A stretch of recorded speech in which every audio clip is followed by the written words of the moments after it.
Bienvenue à cette première soirée organisée par CREA, Club d'entreprise d'Eure-et-Loire. On vous remercie d'être venus si nombreux puisque la salle est quasiment pleine. On a fait quasiment plein, 300 personnes, merci à vous. À l'heure où les clients veulent être livrés pour hier, où les fournisseurs sont en rupture de stock, sans oublier eux.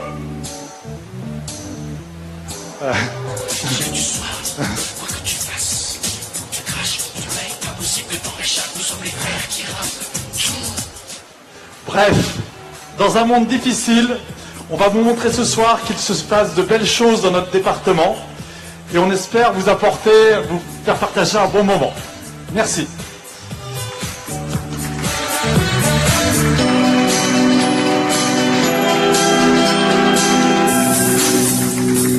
Pour savoir qui on est, j'accueille tout de suite sur l'hôtel le grand gourou du CREA, François-Xavier Getty.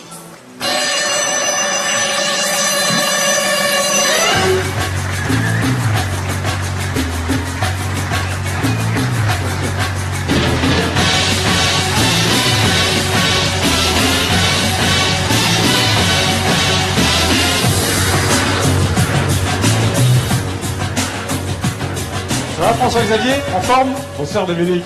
T'es pas venu en toge aujourd'hui? Je garde ça pour les bisutages. D'accord. Bon, comment t'as trouvé la musique d'intro? Ça fait pas trop mégalo?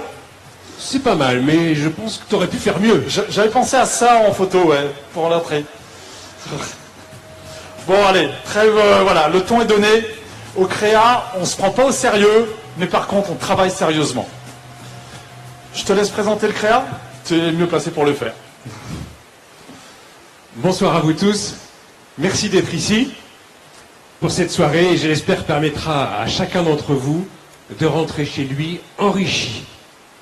Enrichi de nouveaux contacts professionnels, de futurs nouveaux clients, de nouveaux partenariats ou tout simplement enrichi des échanges sympas, conviviaux que nous pourrons avoir pendant cette soirée. CREA a démarré il y a 4 ans avec 5 entrepreneurs locaux. Partis d'un constat commun, nous sommes souvent seuls dans notre quotidien de chef d'entreprise face aux décisions, aux problèmes, aux enjeux. L'étincelle de CREA a surgi par cette envie de relation entre les entrepreneurs pour répondre à ce besoin. Et nous avons décidé de nous retrousser les manches pour que cela devienne une réalité. Aujourd'hui, nous sommes une quarantaine, depuis l'auto-entrepreneur travaillant tout seul, jusqu'à la boîte de 600 personnes. Nos 2 piliers sont recommandation et échange. Recommandation, il s'agit de suffisamment bien se connaître les différentes entreprises pour être capable de dire à nos propres clients le besoin que tu as. Je ne peux pas y répondre, ce n'est pas ma compétence. Je connais quelqu'un qui pourra le faire en toute confiance. Je lui demande de t'appeler, est-ce que tu es d'accord? Ces nouvelles affaires sont directement liées à la connaissance, à la confiance que les entreprises s'accordent et créent entre elles.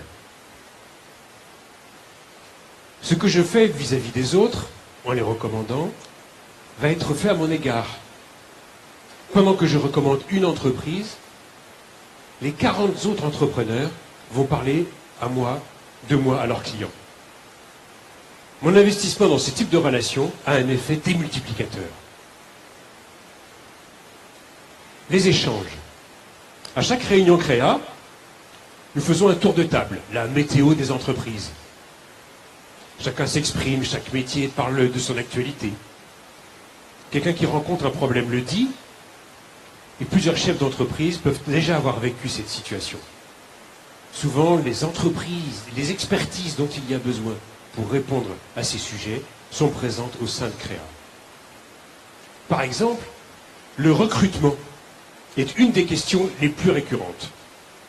La présence de la directrice de Pôle emploi dans le collectif, ici au premier rang, est un apport indéniable. Il y a une prise directe entre l'institution et le besoin, par la relation entre les personnes.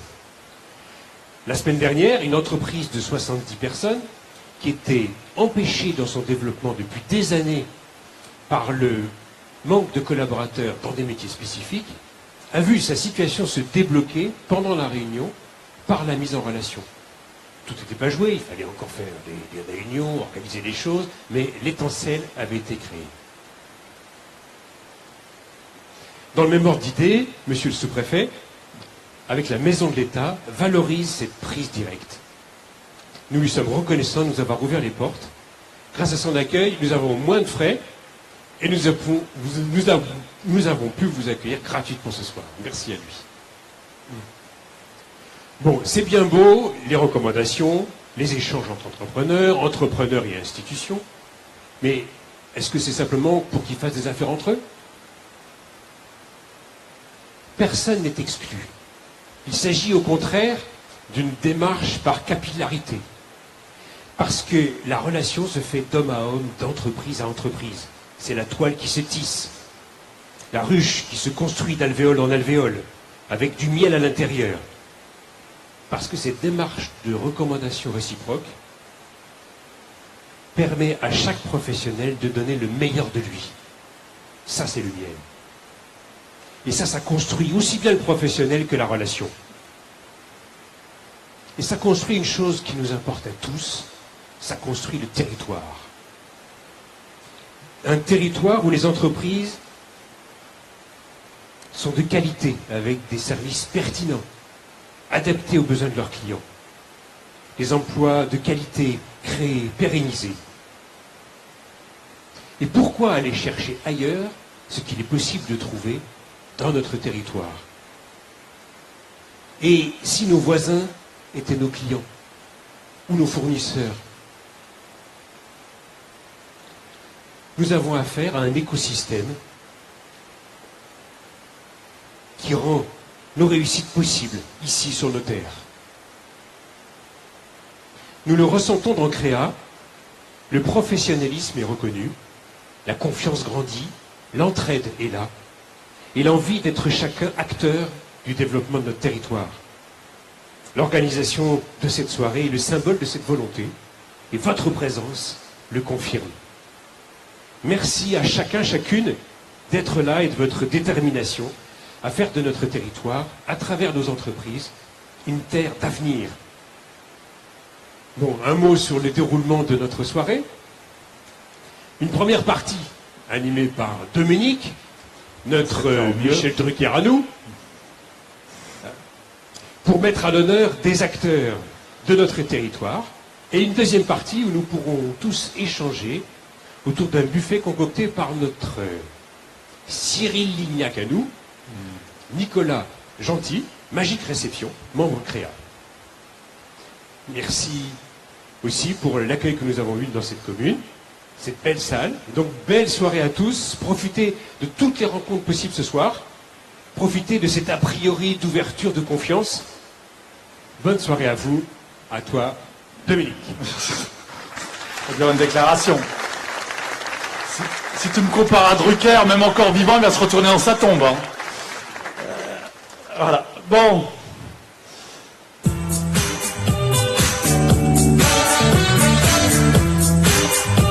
Maintenant, on va passer à notre invité, à notre premier invité. Son nom est écrit en gros sur le bord de la Nationale 10. Il a réussi le tour de force après avoir envoyé ses opposants au goulag de présenter une liste unique à la CCI. J'appelle à la tribune, sous vos applaudissements, le nouveau président de la CCI, Michel Garton.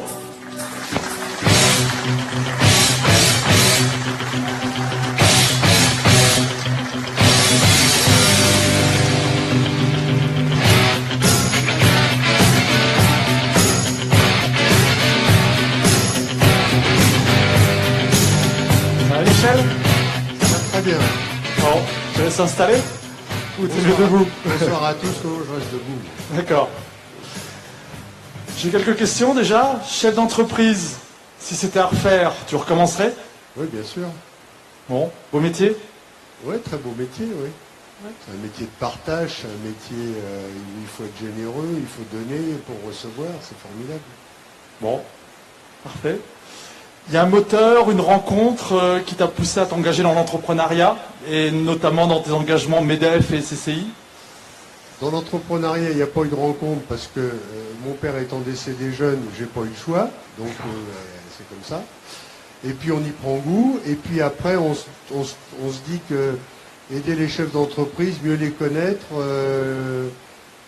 les empêcher d'être tout seuls, c'est un bon plan, et c'est ce que j'ai fait depuis une quarantaine d'années. Depuis que je bosse, je suis dans des associations, je rencontre des gens, et il y en a plein dont j'ai des sorties de l'ornière, j'étais content, après on est fiers, et voilà, tout simplement. Du plaisir. Du plaisir. D'accord. Une nouvelle page de la CCI va s'écrire avec ta présidence pour les 5 premières années.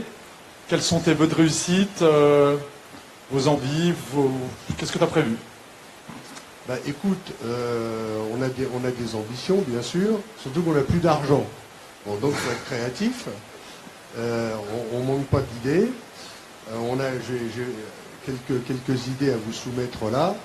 Mais ce soir-là, moi je suis ravi d'avoir ces gars-là comme copains d'ailleurs, parce que vous êtes formidables. L'idée de cette mandature, c'est de rompre l'isolement du chef d'entreprise. La CCI, elle est là pour aider les entreprises, mais on ne parle pas trop du chef d'entreprise. Le chef d'entreprise, il est tout seul dans son coin à ramer, et je vais essayer de l'aider. C'est mon credo, ça. Et donc, le réseau, bah, c'est ça. Et quand on en a discuté il y a quelques mois, on m'a dit on fait ça. Je dis attendez, c'est exactement ce qu'on veut faire à la CCI, que les gens se rencontrent. Bon, ici c'est une petite ville, il y a un seul club qui marche bien, mais il y a des villes comme Chartres ou Dreux ou autres où il y a plein de clubs. Mon ambition, c'est qui ne parlent pas forcément entre eux d'ailleurs, et mon ambition, c'est de les faire mettre en contact, de discuter, que les gens se rencontrent et qu'ils sympathisent, qu'ils fassent des affaires. C'est pas tellement le credo de la CCI. Nous ne sommes pas des gens d'argent, nous. Hein. Le but, c'est que les gens, ils se parlent les uns avec les autres, et en se parlant, ils se trouvent, comme tout à l'heure François-Xavier le disait, ils se trouvent des solutions. Un tel, ah bah toi, je suis dans le caca, mon assureur, il sait pas faire ça, ah bah moi, le mien, il sait faire ça, va le voir, etc. Et c'est comme ça que ça fonctionne. On ne peut pas rester tout seul dans son coin, il faut impérativement rencontrer des gens pour grandir. Si on ne rencontre pas de gens et qu'on reste derrière son ordinateur, on est mort, on ne peut pas grandir. C'est pas possible. Parfait. Tu avais quelques points à voir 2-3 petits points, si tu m'autorises. D'ailleurs, je tiens à vous remercier, parce que c'est quand même vous qui avez tout organisé, les gars. Nous, on vous a aidé un petit peu, mais bon, le gros boulot, c'est vous qui l'avez fait. Dans les quelques points, je veux quand même vous vendre un peu la CCI, parce qu'à force de dire que ça sert à rien, il faut quand même que je vous démontre que ça sert un peu à quelque chose. Les gens qui s'en sont jamais servis, effectivement, ils ont le droit de le dire puisqu'ils ne savent pas. Ceux qui s'en sont servis, en général, comme ceux-là dont je vais vous parler, en général, ils sont beaucoup moins affirmatifs. La chambre de commerce, ça sert à quoi? Ça sert à accompagner les entreprises dans leur développement, c'est-à-dire vous avez envie de créer une entreprise, vous venez nous voir, on va vous aider, on va vous trouver des financements. Former les salariés, on a un campus où on forme des salariés en enseignement supérieur. Bon, on a 200 étudiants en alternance, parce que l'alternance c'est formidable, c'est 100% de réussite pour trouver un boulot. Représenter et défendre les entreprises, bah, on fait que ça. Aussi contribuer à l'aménagement du territoire. Ça, c'est un truc que les gens ne savent pas. Mais la RN 154, on a contribué à la RN 154. Ça fait 30 ans que la CCI se battait pour faire avancer ce projet. Bon, il y a eu au moins un accord, là, cette semaine, de la commission publique. Bon, bah, ça va peut-être se faire. Et là, je suis fier parce qu'on a vraiment contribué à ça. Bon, c'est quelque chose qu'on ne sait pas. Et puis, alors ça, mon truc, c'est de chérir les entreprises. Bon. De chérir les entreprises. Oui, il faut chérir les entreprises. C'est ce que je dis aux politiques, mettez de l'argent pour chérir vos entreprises et puis qu'elles grossissent, et puis arrêtez de mettre de l'argent dans certains trucs qui servent strictement à rien. Donc non, il faut chérir les entreprises, et les chérir, eh ben, c'est le jour où vous avez un problème, vous nous appelez, vous avez un souci, je ne sais pas si on va pouvoir vous rendre service, mais en tout cas, essayez. Il y a un standard, la SACI, c'est pas un machin, on me dit ça, bah ouais, mais c'est un machin. Non, c'est pas un machin, c'est des hommes, des femmes qui sont à votre service. Testez-nous. Si vous n'êtes pas bon, vous m'appelez. D'ailleurs, ceux qui veulent, je vais leur donner ma carte avec mon numéro de téléphone. Et puis, on est là, quand je dis chérir les entreprises, c'est aussi les aider quand ils sont en difficulté. Parce que ça, c'est un truc dont on ne parle jamais. Un chef d'entreprise qui est en difficulté, eh ben, il se replie sur lui-même, il ne dit rien, alors qu'il y a des solutions. Il y a plein de solutions. Bon, et même l'État a des solutions parfois. Au lieu de critiquer l'État, des fois, on ferait bien de regarder un peu ce qu'il fait. Alors que je suis parfois, j'ai la dent dure contre l'État d'une manière générale, mais il y a des choses intéressantes, mais que les gens ne savent pas, ne soupçonnent pas. Et nous, toutes ces pistes-là, on les connaît. Donc, celui un jour qui a un souci, il m'appelle, je lui donne ma carte, il téléphone, il dit je voudrais voir le président de la CCI, au moins je voudrais lui parler au téléphone. Il va m'expliquer son problème, confidentiellement, parce que souvent le drame il est là, c'est que les gens ils ne veulent pas parler à n'importe qui, et je comprends. Ils auront un interlocuteur qui leur dira écoutez monsieur, moi je vois si, c'est comme si, je vais vous mettre en contact avec un avocat, avec le président du tribunal de commerce, parce qu'il n'y a aucune honte à aller au tribunal de commerce, et puis moi je vais en sortir de la mouise des boîtes. Et des gens qui au lieu de terminer en liquidation, eh ben, ils iront pas en liquidation. Mais il faut être capable de s'y prendre plus tôt et de parler. Communiquer, on est d'accord. Communiquer, voilà. Bon, sinon, juste quelques trucs. On ne sert à rien, mais on a en création, on a quand même dépensé 3 258 000 d'aides financières pour 1000 projets qui ont été concrétisés. C'est quand même pas rien. Si on n'avait pas été là, ça ne serait pas arrivé. On a plus de 5 millions d'euros investis dans l'économie réelle grâce au dispositif Fait des bons. Ça, les commerçants connaissent. Oui. Ça permet de faire travailler les commerçants du département.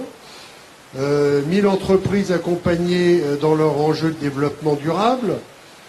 Par exemple, si un jour vous avez un problème d'eau, alors les commerçants, par exemple, les bacs de dégraissage, c'est un truc qu'on fait. Bon, personne ne le sait. Bon, il y a des aides. Tout ce qui peut toucher l'eau, il y a des aides. Et là-dessus, on sait faire et on peut vous aider. On fait plein de choses dans l'environnement, etc. On a accompagné 135 entreprises dans leur développement à l'international. On a aussi un dispositif à l'international. On fait rien, hein, mais bon, on fait un peu quelque chose quand même. Tu les occupes quand même, tes 60 salariés. Ouais. L'innovation, alors là-dessus, on est très bon hein, en Eure-et-Loir, et on a notamment un centre européen d'entreprise et d'innovation, et on vient d'ouvrir une cité de l'innovation en partenariat avec Chartres Métropole, où on a aujourd'hui une douzaine d'entreprises, de jeunes, des start-up. Hein. Ils arrivent comme ici les champs du possible. Ici, les champs du possible, c'est agricole. Nous, à Chartres, c'est plus industriel, plus cosmétique, plus numérique. Donc on fait plein de choses. Et puis on forme 200 jeunes par an. Voilà ce que je voulais vous dire. Je vous remercie de m'avoir écouté avec une attention non dissimulée comme je le vois. C'est pas fini, hein, vous allez voir. Et merci à tous. Et n'hésitez surtout pas à revenir vers moi. Et il y a des collaborateurs de la CCI qui sont aussi dans la salle. Ils travaillent le vendredi soir. Ils sont à votre service. Je ne sais pas s'il y a Mathieu Petit, mais il faut que je le remercie parce qu'il m'a donné un sacré coup de main. S'il est dans la salle, il est là. Parfait. Une dernière question ? Normalement, quand je fais une dernière question, voilà. Michel, la question que tout le monde se pose. C'est un bon plan d'être président de CCI pour draguer ? Alors, ça, je ne sais pas encore. Je suis trop récent.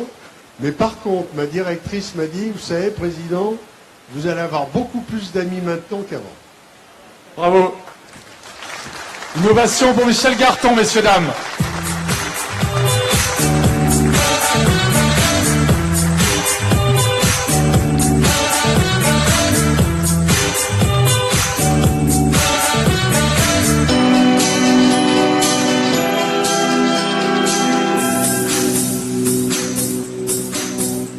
Tel Bill Gates ou Steve Jobs, mon second invité a commencé dans les années 70 dans son garage.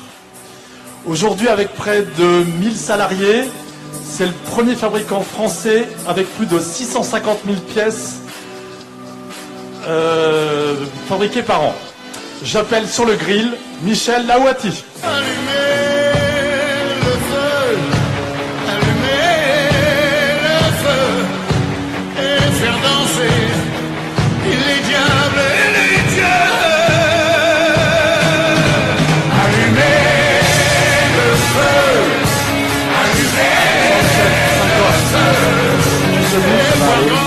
aussi debout. Oui. Bon, vous pensiez vous asseoir, mais vous allez rester debout. Voilà, c'est gentil, merci. Je viens de faire un bref rappel de tes débuts. Quels ont été en fait les moments clés de ta vie? Tu me demandes quels ont été les moments clés de ma vie, je croyais que j'allais le dire. Bon. Il y en a peut-être eu d'autres, je sais pas, des embauches particulières, des gens qui t'ont rejoint. Peut-être ce qui a fait bousculer Eurofeu, qui l'a fait passer d'un stade artisanal à un stade industriel, ça a été l'embauche d'un collaborateur, Philippe de Pantou, le numéro 2 du groupe Eurofeu, qui était directeur général chez Cycli, qui avait une expérience industrielle. Moi, j'avais plutôt une expérience commerciale. J'ai créé l'entreprise et je l'ai développée, mais j'étais moins industriel. Il nous a apporté un savoir-faire dans le suivi des grands marchés, etc. Ça a été une chose importante dans l'évolution d'Eurofeu. D'accord. Tu as eu des coups durs?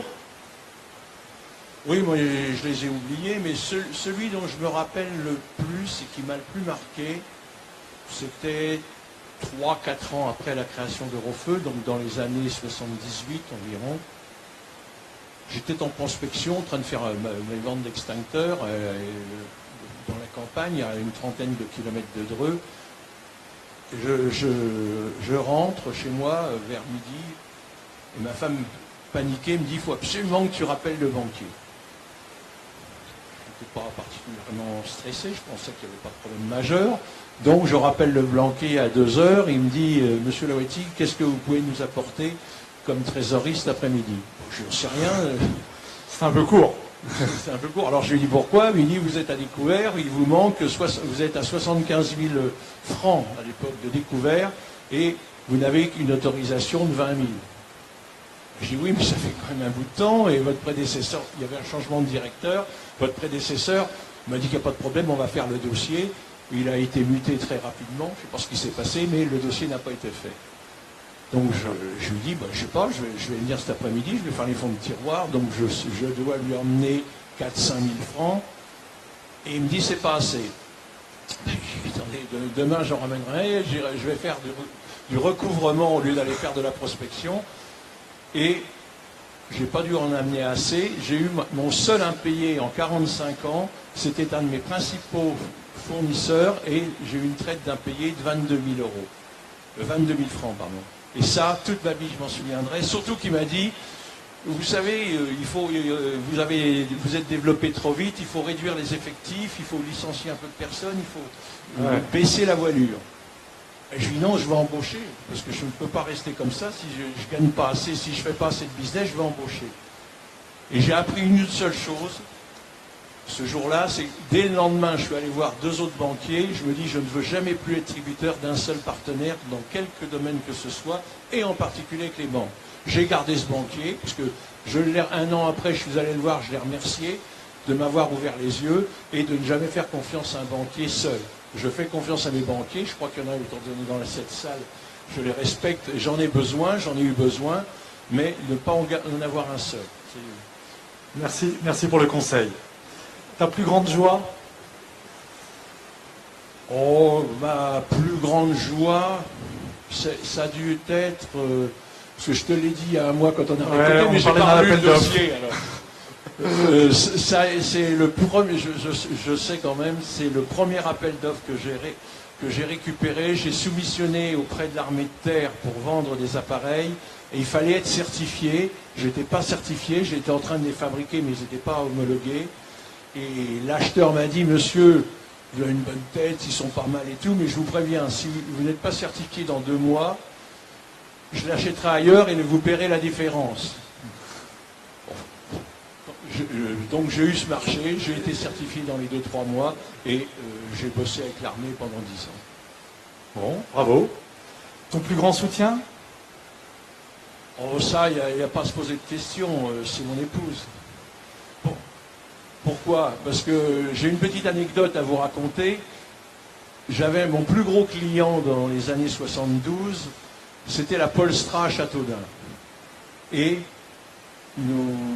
pour moi, c'était de loin mon plus gros client. Et on devait partir en vacances avec mes enfants au mois de juillet. Et la valise était faite, la bagnole était prête. Et à 12h30, ou 1h, j'en sais rien, mais c'était vraiment, avant de partir, coup de téléphone, la Polestra m'appelle, on a eu un début d'incendie, il faut venir recharger les extincteurs.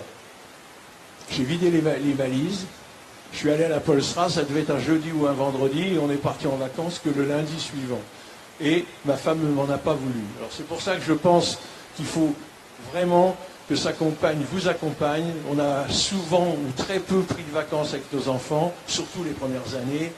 Et pour réussir dans une entreprise, il faut qu'on soit deux, on ne peut pas être seul, il faut être plus de deux. Mais au moins, avec sa compagne, être en harmonie complète et partager les mêmes valeurs. C'est important. Si un jour votre femme ou votre mari rentre tard parce qu'il est au bureau, évitez la soupe à la grimace. Aidez-le parce qu'il en a besoin. Voilà. Il était avec des clients. C'est vrai que ça peut être litigieux. Tu as un rêve? Quels sont tes espoirs aujourd'hui? En ce moment, j'ai plutôt des cauchemars que des rêves. Avec ce qu'on voit dans l'environnement économique, politique, c'est vrai que j'ai plutôt des cauchemars. Mais ces cauchemars ne durent que quelques secondes, parce qu'il faut voir le côté positif des choses. Je me pose toujours des questions, mais je crois que mon seul rêve, c'est de voir que les gens que nous embauchons, surtout les jeunes, reprennent goût à l'activité, reprennent goût au travail et un réel plaisir à s'éclater dans l'entreprise. Parce que j'ai l'intime conviction, et j'ai malheureusement aujourd'hui, je vois de plus en plus de gens qui viennent pour prendre un salaire, qui nous parlent de leurs droits et peu de leurs devoirs. Et ça, c'est vraiment très difficile. Et il y a un égoïsme complet. Les gens travaillent pour eux, pour leur prime de fin de mois, et pas pour l'équipe. Et ça, je crois que c'est vraiment mon rêve, c'est de voir des gens qui seraient comme j'ai pu être, c'est-à-dire quand je n'ai jamais regardé ma feuille de paye. Je ne sais, j'ai jamais, pendant 10 ans, c'est ma femme qui regardait, mais quand j'étais au début, avant d'être à mon compte, j'étais VRP, ma femme contrôlait mes commissions, elle me disait, tu t'es fait piéger là, je sais pour les fois où ils se trompent, c'est pas un problème. Et ça, je crois que c'est vraiment essentiel de travailler, d'avoir une passion, d'aimer ce qu'on fait quand on vient au boulot, plutôt que de venir pour uniquement gagner sa croûte. Bravo. Que ne referais-tu pas? Pardon? Que ne referais-tu pas? Rien. Pas de regret. Toutes les conneries, même j'ai conneries, j'en ai fait des grosses, mais j'ai plus appris dans l'échec, dans les conneries, que dans la réussite. La réussite, ça vous gonfle les chevilles, on se prend pour le plus beau et le meilleur quand ça marche, mais par contre, quand on se plante, c'est là où on apprend beaucoup de choses. Parfait. Bon, je crois que tu nous as fait un beau cadeau de 38 tonnes sur le parking. 38 tonnes plus 80 kilos du formateur. J'ai vu que c'était une belle bête, oui, il avait... Tu nous expliques un petit peu ce que c'est? On vous a apporté notre unité mobile de formation.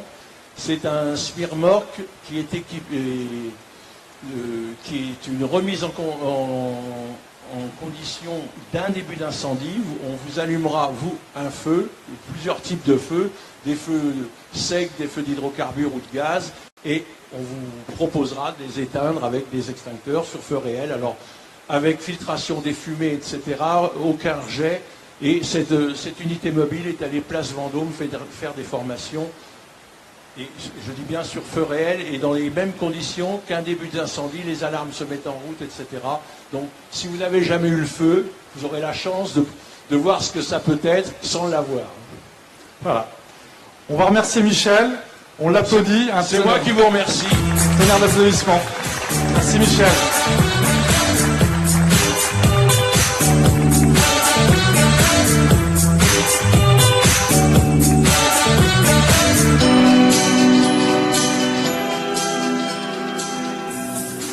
Mon invité suivant s'attaque à Flodor et à l'aise. Maître de la patate, il ne fabrique pas nos fameuses French fries, mais un produit tout aussi intéressant. Nous allons découvrir un fabricant de chips aurélien. J'appelle dans le chaudron bouillant Mathieu Maison.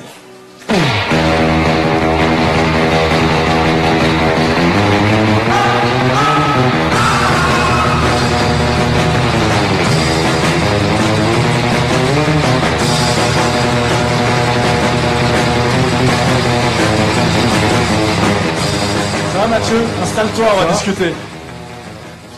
Là, je le maîtrise, il va s'asseoir. Moi, je dois m'asseoir.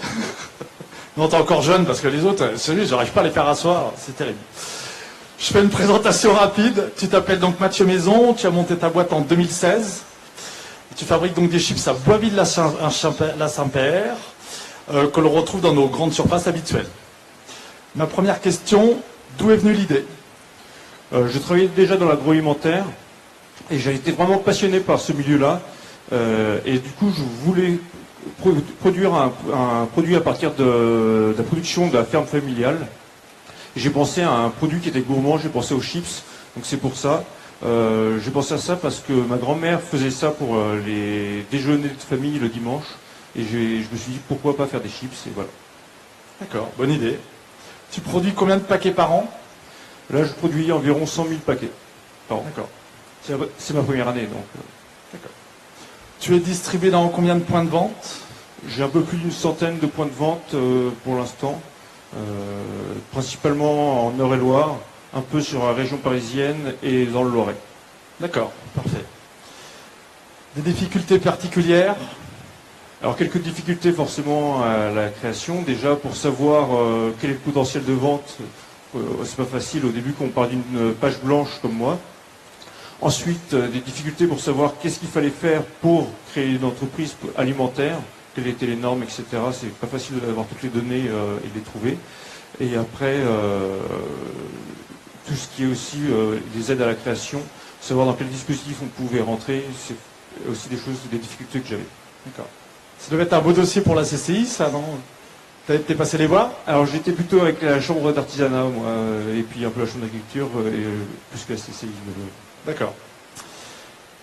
Quel développement, des freins, comment ça se passe aujourd'hui? Alors aujourd'hui, là, je viens de recruter 2 personnes. Donc le but, c'est d'augmenter au moins doubler le volume sur cette année. Et après, on verra, suivant le rythme qu'on atteint, comment on fait sur la suite. D'accord. Bon, on va être content que tu recrutes. Cette étape, elle aura un peu moins de protégés. C'est la seule entreprise qui est heureuse quand elle a du monde en moins, quand même. Pour finir, j'ai une question technique. Pourquoi tes chips ne sont pas grasses comme les autres marques? Alors, on a mis au point une centrifugeuse en fait, qui permet d'extraire l'excès d'huile qu'il y a sur la chips. C'est pour ça qu'elles sont légèrement moins grasses que les autres chips. D'accord. Bon, bah parfait. On applaudit bien fort Mathieu.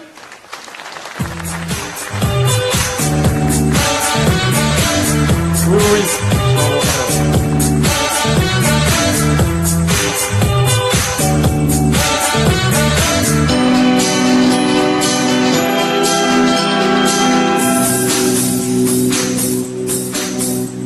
Notre invité suivant se balade les nuits de pleine lune dans les marais, avec un flambeau alimenté à la graisse de yak, recherchant l'appât ultime lui permettant de pêcher la sirène dans le Loir.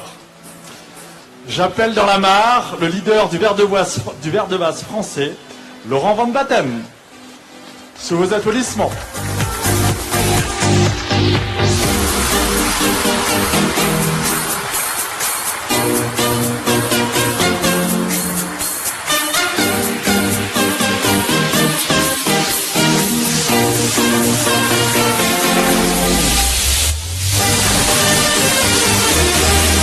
Le film, il est intéressant.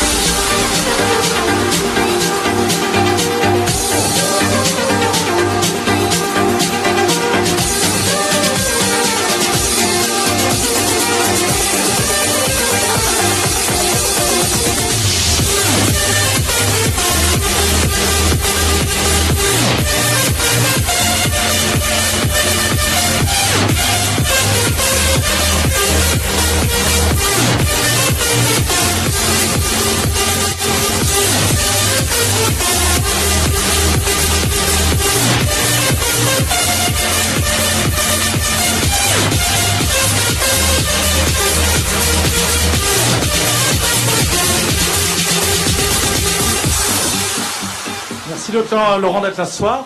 Bonsoir Dominique. Tu es installé donc à Châteaudun depuis 9 ans. Tu es une entreprise de fourniture et de pêche et organisation de séjours de pêche.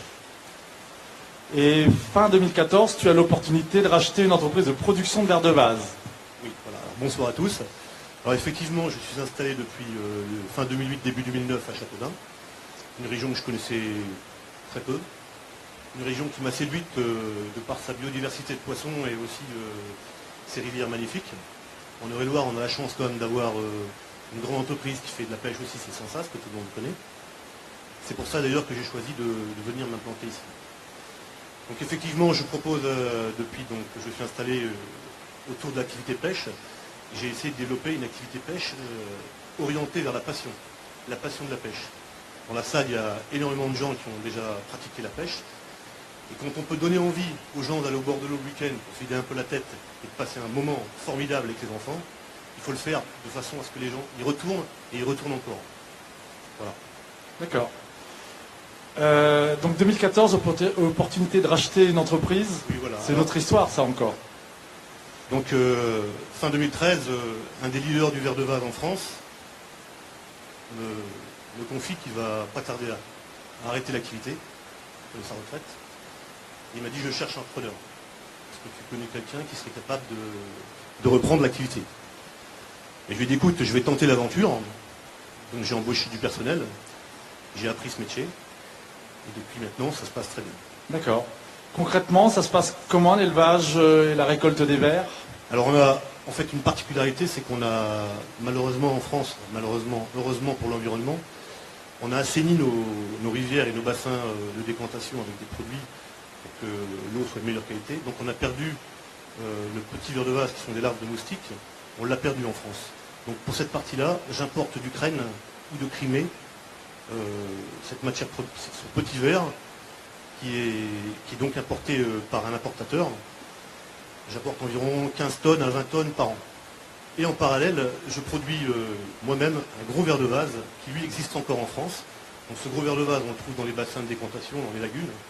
Donc pour ça, je loue des lagunes et je prépare lavage, toute une production. Je ne vous expliquerai pas en détail comment ça se passe. Pour que vos petits amis moustiques, vous adorez entendre voler autour de votre lit le soir, se retrouvent dans les bacs des pêcheurs.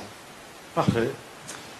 Je crois que tu viens d'être référencé fournisseur officiel de la Fédération française de pêche. Voilà, donc cette année, on a signé un partenariat avec la Fédération française de pêche sportive pour que je sois le fournisseur officiel de l'équipe de France. Donc notamment pour tout ce qui est préparation des championnats du monde, championnats d'Europe. À ce titre, il y a le championnat du monde des clubs qui aura lieu donc au mois de septembre dans le nord de la France. Et je serai donc le fournisseur officiel de cette manifestation. Bravo. Donc on a des beaux leaders quand même à Châteaudun. Pour finir, tu recherches des lieux de production en Eure-et-Loire. Oui, voilà. Alors comme j'expliquais à Dominique, si certains d'entre vous ont des lagunes assez grandes, vous trouvez qu'il y a trop de moustiques, vous m'appelez, on ratissera ça un bon coup et vous dormirez tranquille. Voilà. Donc ça sera utile et pour tout le monde, y compris pour le propriétaire et pour... Merci Laurent, on t'a porté bien fort. Merci à tous, bonne soirée.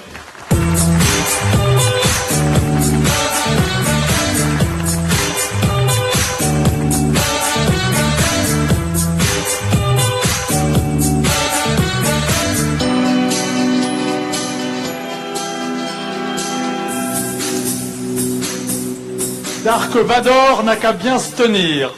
De nouveaux vaisseaux intergalactiques vont bientôt sillonner notre ciel de Beauce. Tout droit venu de Grande-Bretagne, j'appelle dans le cockpit les Jedi Alan Hadley et Ernesto Soria.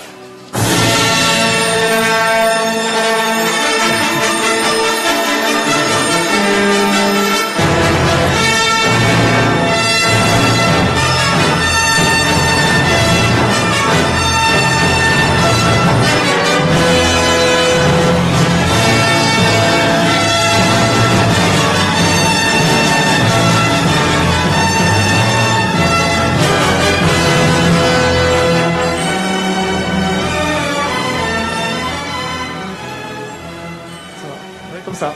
Hi Alan. Hello. You? Good. Bonjour. Bonjour. Ça va Ernesto? Donc, Alan parle principalement anglais, donc Ernesto va nous servir de traducteur ce soir. Voilà.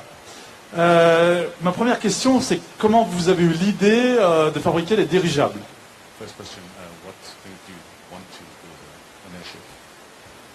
Well, the reason I really want to build an airship is, would you believe it, to save the planet. Ouais, je voulais sauver la planète. C'est louable. The planet is being attacked by ozone layers being destroyed Nous avons des couches d'ozone, and pollution, pollution. and we need a good green method of transport Nous avons besoin d'un moyen de transport vert that's low in cost qui coûte pas cher and easy to use. et qui est facile à utiliser. D'accord. Et donc l'idée des dirigeables s'est imposée d'elle-même. So the idea came on its Not really.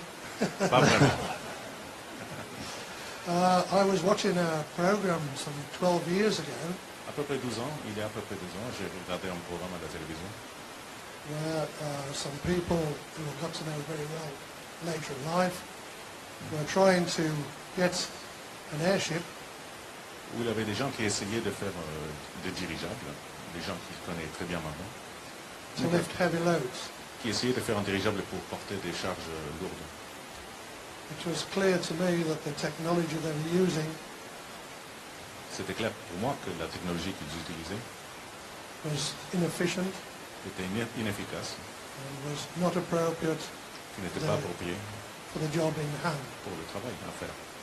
So I put a little ingenuity Donc j'ai mis un peu d'ingénuité and a lot of money et beaucoup d'argent and set about solving the problems of an airship being able to carry heavy loads in all weathers at low cost.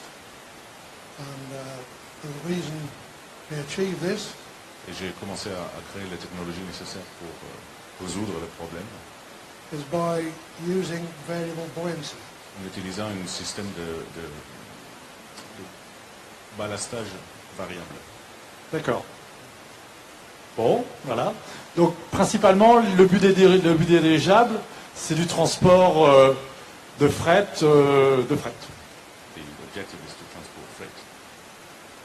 Yes, the freight is a very large market. Il y a un marché énorme, It affects everyone in the world in terms of cost. ça touche tout le monde au niveau coût. All of us all around the world have to carry food, Nous avons besoin de transporter de la nourriture, goods of all description, tout type de produits. and we have to pay for these. On doit payer pour ça. And if we can lower that cost, Si on peut réduire le coût de transport, we can then improve trade around the world. on peut améliorer les échanges commerciaux mondiaux. Parfait. Qu'est-ce qui vous a plu dans notre territoire quand vous êtes arrivé là? What did you like about Châteaudun? Why did you come here? Well, Châteaudun we were searching around France for 4 years On regardait partout en France depuis 4 ans to find the ideal location pour chercher le lieu idéal to set up a manufacturing base pour mettre en place une usine where the people were friendly. où les gens étaient gentils, sympathiques. Must have friendly natives. Il faut que les locaux soient gentils. And good help from the services. Et de l'aide des services. We found this eventually Nous avons trouvé ça in Châteaudun. éventuellement ici à Châteaudun. And we now established or getting established Et maintenant nous mettons en on place a site that sur the la base de locals l'Etamat, would call Etamat. à l'Etamat. Bon, Sur parfait. la base militaire qui est ici. Quand pourrons-nous voir voler dans le ciel de Beauce le premier dirigeable? When will we see the first one fly? The first phase of moving into Etamat was to make it usable in terms of a manufacturing site. On voulait d'abord mettre en place à l'Etamat le rendre utile pour pouvoir fabriquer le dirigeable. We've now achieved this, Maintenant c'est prêt. and the last part that went into place today was new gates. Et la dernière étape de la mise en place de la préparation a été la mise en place d'une nouvelle porte, un portail. Ça s'est fait aujourd'hui. D'accord. So these were made by our own fabricators on site. Ce sont nos jeunes qui ont fabriqué cette porte. D'accord. So we're pleased about that. Donc on est content. Bon.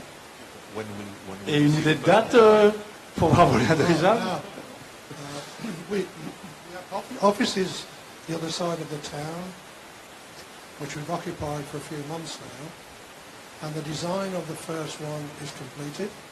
Nous avons le bureau de l'autre côté de Châteaudun, où on a fait le dernier design finalisé. D'accord. As I've told you, we've now got the site ready for manufacture, Tout est prêt pour la fabrication. and if all goes well with delivery, Si tout se passe bien avec la livraison des composants, donc l'aluminium, l'hélium, the first shipment should arrive next week. les premières livraisons de matériel arrivent la semaine prochaine. It's already paid for. Ça a été déjà payé. So then we expect to lift into the skies in September this year. En septembre cette année, on devrait avoir le démonstrateur en train d'évoluer dans l'espace aérien de Châteaudun. We're hoping to drop Father Christmas down in the square. Nous espérons pouvoir larguer le Père Noël sur la place. Merci.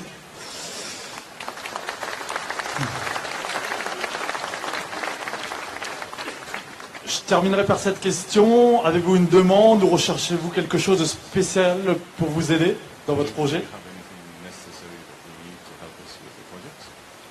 Well, we're finding good associations here in Châteaudun.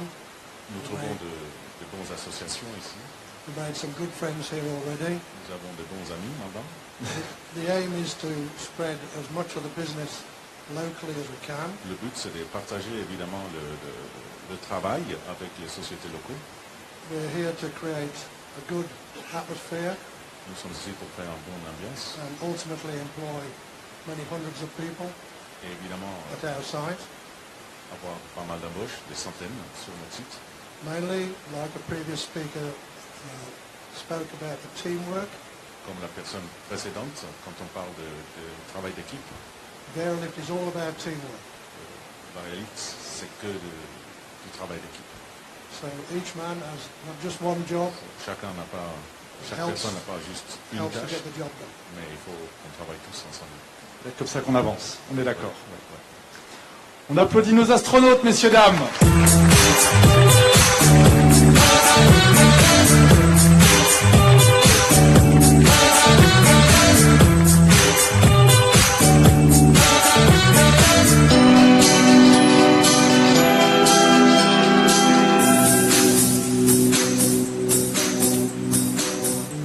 Pour conclure, nous accueillons un homme politique.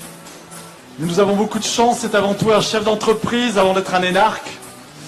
Quand vous lui parlez d'URSSAF et de RSI, il ne vous demande pas si c'est une nouvelle marque de shampoing. J'appelle au perchoir l'infatigable arpenteur de sa circonscription, Philippe Vigier.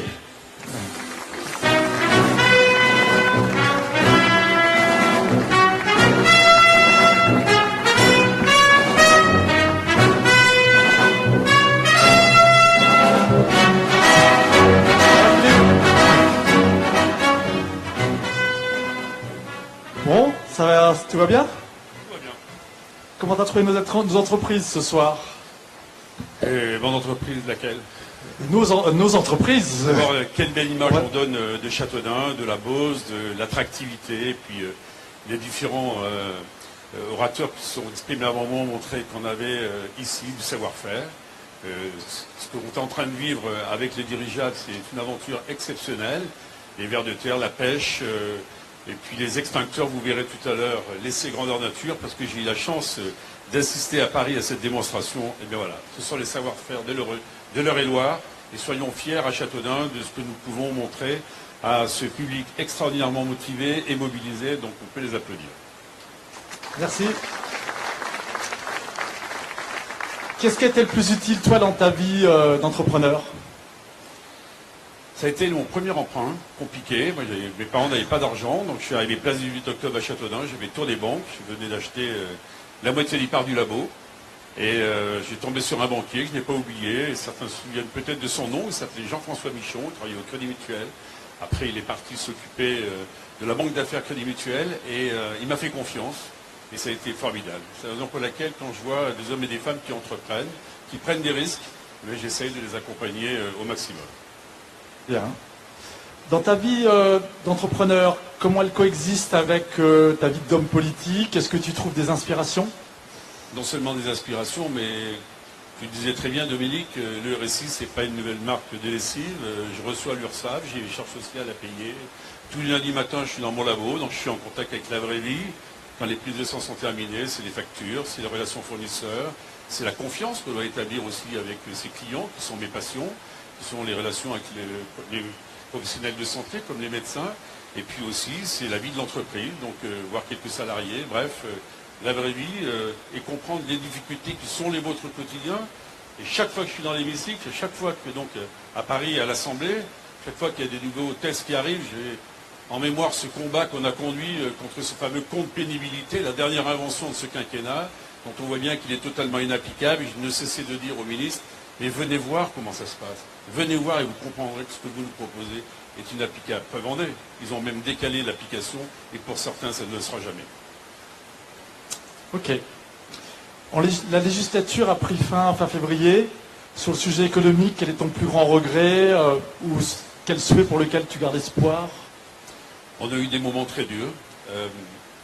Quand on parle de ce départ de Flextronic, c'était en 2007, ça a été d'une violence terrible sur le territoire. Lorsqu'on a eu le départ d'Axo Céréales, cette immense et très belle coopérative, ça a été également un moment compliqué. Et puis on a rebondi, il y a des belles nouvelles, il y a des choses qui arrivent. Ce village des startups, des champs du possible, c'est une nouvelle vitrine pour l'agriculture, c'est l'investissement pour l'avenir. La filière de déconstruction des avions, c'est Châteaudun qui a été choisi. Tiens, vous voyez, on retrouve nos amis des dirigeables, c'est à Châteaudun, oui, la seule filière de déconstruction de l'ensemble des aéronefs, donc des avions de fin de vie de l'armée. Eh bien, ce sera à Châteaudun qu'elle va démarrer, d'ailleurs dès cette année. Donc ça montre que nous avons cette capacité d'attractivité des savoir-faire. S'ils sont venus à Châteaudun, ce n'est pas pour des raisons comme cela compliquées, pas du tout. C'est parce que c'est la base de Châteaudun qui a un service, un nom un peu barbare, qui s'appelle le GERSA. C'est en clair tous les avions qui volent dans le monde et qui sont français et qui ont des réparations à faire, ils sont réparés à Châteaudun. Donc vous voyez qu'on a ce potentiel. Donc vraiment, je veux dire qu'il y a des belles nouvelles qui arrivent. Donc ces nouvelles, en fait, ce sont vos nouvelles. Parce que les politiques sont là pour aider les chefs d'entreprise et ce n'est pas nous qui créons les emplois, c'est vous qui les créez. Parfait. On va t'applaudir. Je te remercie d'être passé conclure cette soirée. Peut-être un mot encore. Moi, je veux dire une chose, c'est la première fois que depuis 20 ans que je suis engagé dans la vie publique, je vois le monde de l'économie qui est mobilisé comme vous l'êtes. Eh bien, ça veut dire qu'il y a une nouvelle page que nous sommes en train d'écrire. Donc, cette belle page, croyez bien que je vais y mettre toute mon énergie, toute mon ardeur pour que Châteaudun devienne la capitale de la Beauce et plus encore avec un rayonnement national et international. On va t'aider aussi. Merci.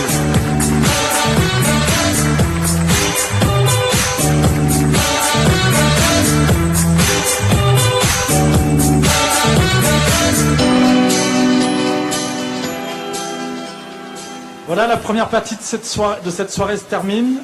Avant de vous lâcher, savourer le buffet de Nicolas et les chips à Mathieu. Vous allez pouvoir déguster aussi. Nous tenons à vous remercier, nos invités, de nous avoir fait confiance. C'était pas gagné, hein, quand même, c'est la première fois que vous étiez qu'on faisait ça.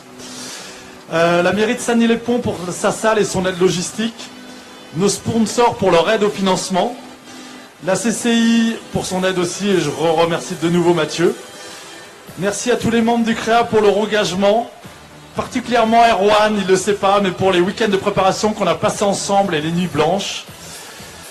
Voilà, à l'entrée, donc vous pourrez essayer les véhicules de notre partenaire Arval. Il y a notamment la nouvelle Golf qui vient d'arriver et le nouveau Q5. Donc ils sont mis à votre disposition et Arval est à votre disposition pour une étude de financement. Voilà, vous pouvez y aller, c'est de ce côté-là. Et de l'autre côté, vous avez le camion d'Eurofeu. Donc comme l'a expliqué Michel Louati tout à l'heure, ils vont vous allumer un vrai incendie. Que vous pourrez éteindre. Voilà. Il y a 12 places de disponibles. Il faut s'inscrire et on fera, suivant le nombre de personnes qu'il y a, on fera des rotations. Voilà, j'ai fini. Maintenant, n'hésitez pas à parler à votre voisin, surtout si vous ne le connaissez pas. Merci.